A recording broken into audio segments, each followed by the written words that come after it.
So, hello people, me again. This is Halloween time. We are going to talk about monsters. No, at least one monster. The Bill Gates made an stunning claim about climate change. So he changed his idea. What does this has with music to do? To do? To do? To tune? To do? To tune? So I speak a mix of English and German. Okay, so you have to pay attention. Um, we are going to talk about him and other interesting figures. So stay there because actually you are going to learn something.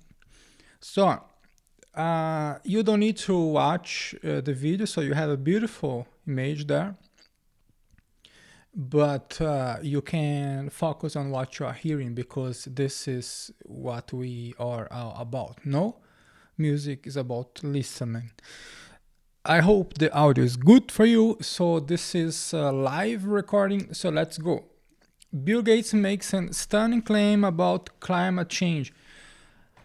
This is the CNN, okay? So in a stunning and significant pushback to the doomsday climate activist community, Bill Gates, a leading proponent for carbon emissions reductions, published a remarkable essay on Tuesday that argued resources must be shifted away from the battle against climate change. So this is the CNN. Basically, he said here, for example, the past investments fighting climate change have been misplaced, and too much good money has been put into expensive and questionable efforts. Whoa, eureka! How many people canceled for this? Now, interesting fact is to understand what does he has with Hans Zimmer to tune to do. So the our big great genius Hans Zimmer, he is known for his environmentalism as well. So the Earth is in a terrible situation, he said once. This is an article of the Natural History Museum. Composer Hans Zimmer was a child when he realized that planet Earth was in big trouble. So important. Important quotes here. He sees the music as he views music as a Trojan horse. Okay, to make audience fall in love with the planet and motivate action. So he has an important quote. This is from the musicradar.com in an interview where he says climate change deniers, you either want to go and flatten them or go and write a piece of music that might just get under their skin. Feel the love we need to feel for our planet. This comes together with the soundtracks that he wrote for a BBC documentary, that I listened and I got very frustrated. So another important quote that relates Hans Zimmer with all this. So we are not trying to scare you, we are trying to make you fall in love. Hopefully it is a Trojan horse, exactly. So this is how he sees the role of his soundtrack. The Earth is in a terrible situation, we should be panicking right now. See? We should be panicking. So then two questions now. Two things. So first of all, he even says that this motivated him to go to music. There is an interview. There is an interview on TED that I commented in a video, but the video didn't get monetized. So then this video is not available on the channel. Okay, so this is the art of composing a steering film score, and here he speaks about his main motivation to become a film composer. So it has to do with those cause. We should also make a very important difference between being, let's say, a friend of nature and being an environmentalist and being a climate change doom activist. Okay, so 3 different things. So this TED Talk was also in the context of the original television soundtrack for Planet Earth 2 of BBC Earth. Here I see in the video a comment of learn composition online. Next one will be MIDI is better for the environment. Ha ha ha. What a stupid comment. No, I left this comment. Yes, because following this reasoning, you will find out that MIDI is perhaps more echo, no? You don't have to you don't have to destroy trees for violins or something like this. I don't know the argument, but perhaps MIDI would be the final conclusion of Hans Zimmer. Although I am a lover of MIDI, so I find a fascinating technology. So it's how to hate MIDI. Now the discussion goes on. So this was his motivation for composition, okay, and to start the whole thing. Let's find here exactly the place to tell to you. So exactly, this is precisely on 455. You can find this in the TED Talk video, The Art of Composing a Stirring Film Score. So Hans Zimmer, TED Talk, Boston. He says precisely, as a 5-year-old, I was basically educated in the idea that we were losing this planet. We were losing our home. So of course I became a musician, but weirdly it turns out now that might have been the best choice to go and persuade people and to get under their skin and to change to make them feel the necessity. So this is very important for our discussion here. So his main motivation is kind of very environmentalist. Okay, now the Bill Gates shocking news. Testando pela milésima. This is me testing. Yeah, sorry, this was me testing the audio in Portuguese. Sorry, it was a video of me testing. So I guess you heard the bug there.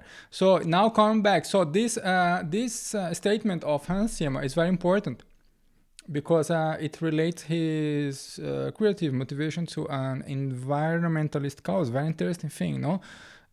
If this is true at all, but let's assume what he speaks is true. Now the Bill Gates shockwave news is very interesting because now, so this means so now we have interesting consequence. So this means Hans Zimmer will then check his motivation to compose music, or Hans Zimmer will have to contradict Bill Gates and the United Nations and globalist politics. How is this now going to be? And this also show how weak, in my point of view, was his motivation to compose music. It was based in a weak conception of nature. So this is what we are going to talk about here. So gradually you are going to understand why this is the main picture that I selected for this video. Okay, so if this is not only a, let's say, a propaganda because of his BBC work, but really a true thing in his core personality as a composer, now things get very awkward, no, and very, let's say fragile. Okay, and then here is the point also of this video, to show the importance of a philosophical substance behind what you do, principally as a classical music composer. I also don't classify Hans Zimmer as a classical music composer. This is one of the main problems in the whole hype around him as well. Now let's compare this mindset of Hans Zimmer. So based his activity on a very environmentalist, politic, and immanentist view of nature versus our great and interesting weirdo, the Olivier Messiaen. Okay, so we had with Hans Zimmer the functional mindset, and now with the Olivier Messiaen we have something more like a structural mindset. So he's and holistic and theologic, actually. So his music was grounded in a very theologic fundament that I find still problematic in the case of Messiaen, how he translates this. However, it is. So it has a very strong philosophical substance in the Catholic faith. Now, the music of Messiaen is really like an act of faith, okay? So what he does is to express the mysteries of the faith. This is what he wants to do. So his music is basically grounded in something that doesn't change, like this Bill Gates news. Now, the Messiaen is known for transcribing the bird songs, okay? And why he did this, he considered the birds a divine model and a divine expression. So transcribing the bird song means I am transcribing a divine expression, an element of the divine creation. Now, he created the famous catalogue des oiseaux. This was composed in the 50s. And Quatuor pour la fin du temps. So I think this is his masterpiece that I heard live at on Mozarteum. If I remember, this is of the 40s. Okay, so yes, it is. I am good with my memory. So it was start of the world, the First World War. So he also used some elements of the bird song technique in his quatuor. So this is quartet for the end of times. Okay, so this is translation. So quartet for the end of times. And the most interesting thing is that he was a prisoner when he did this. Okay, so imagine the amount of motivation that you need to do something like this. And this is what I want to contrast with the Hans Zimmer paradigm. There is a very interesting quote of the Messiaen. So it's probably that in the artistic hierarchy, birds are the greatest musicians existing on our planet. This is this you find in our conversations with Olivier Messiaen. Another quote is, "My faith is the grand drama of my life. I am a believer, so I sing words of God to those who have no faith. I give bird songs to those who dwell in cities and have never heard them." You never find a fault in lightning or coloring or in bird song, an error in rhythm, melody, or counterpoint. The birds are the opposite to time. They are our desire for light, for stars, for rainbows, and for jubilant songs. So this is in the preface of the score of the quartet for the end of times. By the Lawrence University. The birds are the opposite to time. They are our desire for light, for stars, for rainbows, and for jubilant songs. So what we want to do here is to use the Messiaen as another vision of nature. Okay, so here we have a vision of nature that has at least the attempt to be grounded in something less temporal. Okay. What is interesting is that, in my opinion, the Messiaen fails a little bit in this conception of being a radical realist. He really transcribes the bird song as it is. So it is a kind of still scientificism. Okay.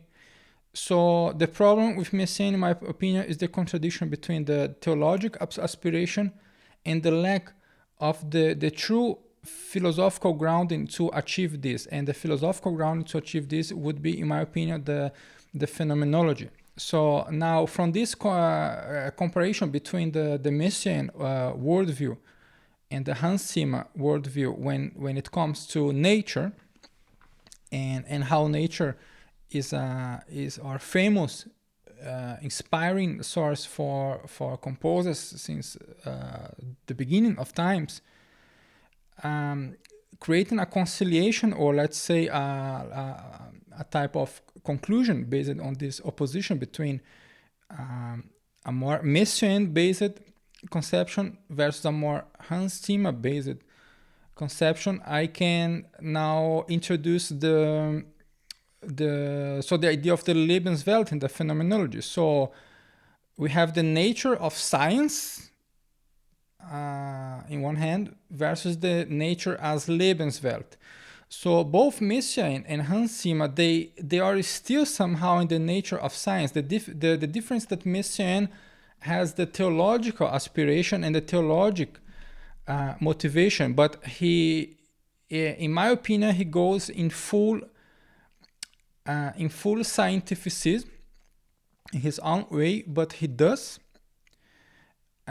He sees the bird in a scientific perspective of nature to understand what this is. So this will be the challenge here for me to resume, because the idea is not to fully develop the true concepts of nature. The idea here is to paint an overview of how philosophy relates to music as a whole. So the nature as a scientific concept is this what we can reduce to numbers. But as we know, numbers are only one of the categories of being. So everything that is has only one aspect when it comes to science, but the reality as we experience has more aspects. We experience the beings in let's say in full categorical mode. We experience the place, the time, the smell, the associations. Okay, we don't experience the being some object in just in one aspect, like the quantity, or just the chemical quality, for example. Even the chemical quality is reduced to quantity, and because it is reducible to quantity, chemie is possible. Okay, so the core conflict. So if we can resume this conflict as a Messiaen versus Zimmer and Bill Gates here in our discussion here. reflects the central problem. So this is the central problem defined by Edmund Husserl. Okay, so the father of phenomenology. In his awesome, mega, hyper cool book, the Crisis der Europäischen Wissenschaften, so the crisis of European science, that I studied with a lot of care. Now, don't ask me if I remember everything, because I started to do a refresh as well. So the scientist lens is what you should understand. This is the first paradigm that we had. So this is based in the Galilean method of defining the nature as a pure objective mathematic system. If you want to define this as a Galilean method, and these scientists here view the scientists view abstract from any human experience. So it is the isolation of some categories of being. As I said, the quantitative category of the being is will be the most important. So to quote our great Edmund Husserl, this is the subreptitious substitution of the mathematically substructed world of idealities for the only real world, the one that is actually given through perception or everyday life world. So this experience of the being as a whole in all its categories, as I put here, so Edmund Husserl does not speak this way, but as I put here, this multi-categorial experience of the world, this integral experience of the world, is what we can resume with Edmund Husserl's concept of the Lebenswelt. Okay, the important element is how this concept starts to has a very important function in his theory of knowledge, in his theory of how is knowledge possible. So the interesting thing is how exactly the most common direct experience of everyday life starts to gain a new epistemologic status. It has a new status on how we theorize about the possibilities of knowledge and the constitution of philosophical and scientific theories. Now, when he is interested in the Lebenswelt, so the experience of the world as such, this is a two-sided coin. It is not even your experience of the world as you think it is. This has another layer. It has a layer of a kind of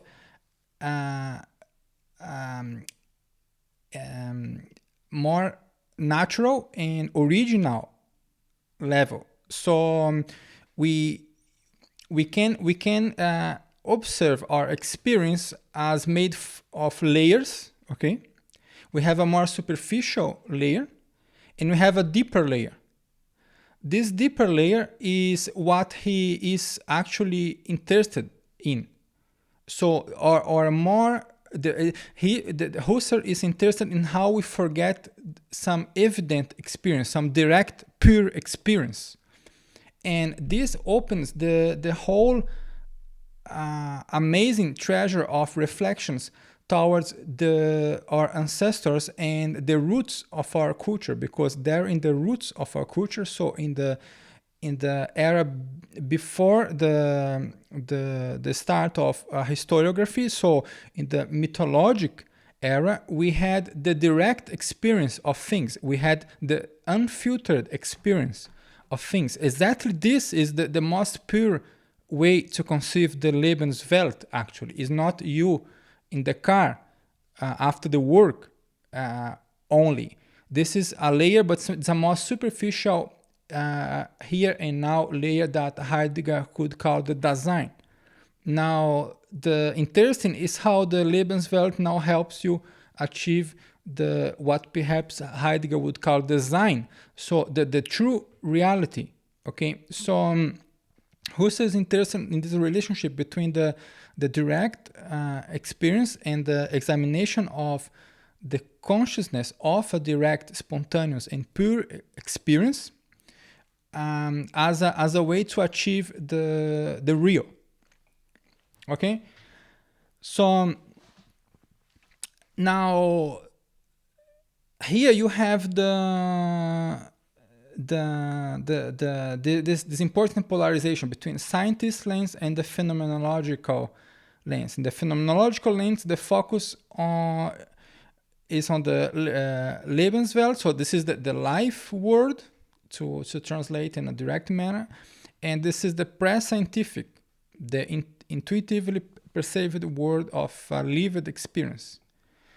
So this is what science forgets in its necessary foundation. There is another interesting quote of Husserl. So in geometrical and natural scientific mathematization, we measure the life world for a well-fitting garb of ideas. So now a concluding question. So how does this Husserlian conflict the tension between the scientist view of nature as a mathematic structure, so the garb of ideas, and the phenomenological view of nature as a lived perceptual experience, so the Lebenswelt? How does this impact the modern aesthetics of music? Okay, so this is the question that you should think about, because here in this event of the Bill Gates Hans Zimmer, this shows how weak our philosophical grounding is, and when your philosophical grounding is weak, your music is probably very weak. So this means now the whole music that Hans Zimmer made will be attached to a hoax. Can we conclude like this? What do you think? So the Messiaen is more, and also the Messiaen, because in my point of view, I think he scientificizes music, even with theological motivation. But to observe the case of Messiaen, so we need more attention and more care. I would not like to make this video a thesis about Messiaen, but Messiaen looks for me like the Teilhard de Chardin in philosophy. So the philosopher that wanted to conciliate the Darwinism with the Catholic theology. So it's a type of this type of complex mixture. Now, from the point of view of the effect of Messiaen's music, it is very it is more his orchestral music. Then I would say it is not scientificist. He is let's say a hyper impressionist, a hyper symbolist, okay, a post-modernist if you want, and he connects to some phenomenological aesthetic premise in a different way if you want to observe the effect of this music. But when you observe his music as an objective logical body, so the transcription of the bird song exactly as it is, and this type of careful scientific catalog is that he calls his main work is a catalog. Okay, why a catalog? So this type of thing, and also the fact that his music, I agree, for piano is a lot of times impossible to connect to without the cognitive informational aspect, what makes it again scientificist. Okay, so Messiaen also a little bit a problem. So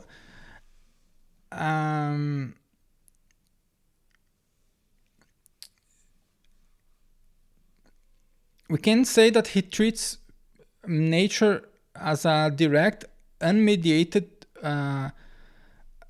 phenomenon, but in his orchestral works. This is what I would say. So perhaps it is strange.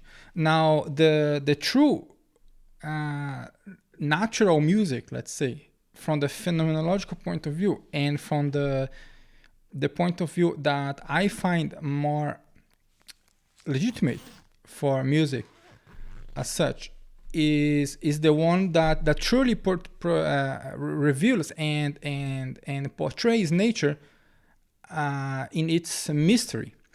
Okay, so you have to feel the force of nature from the point of view of the Lebenswelt really flowing and happening.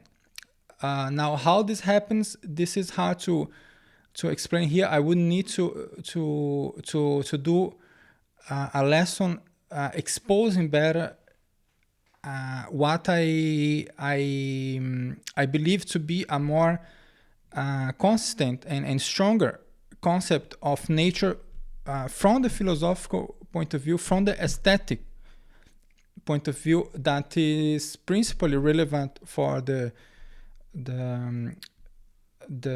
music composer. Okay, so this you can learn with me joining the Philosophy for Composers course, precisely the philosophy of music. When you learn with me, you are also joining and also taking part in ongoing investigations. Actually, you are also a contributor.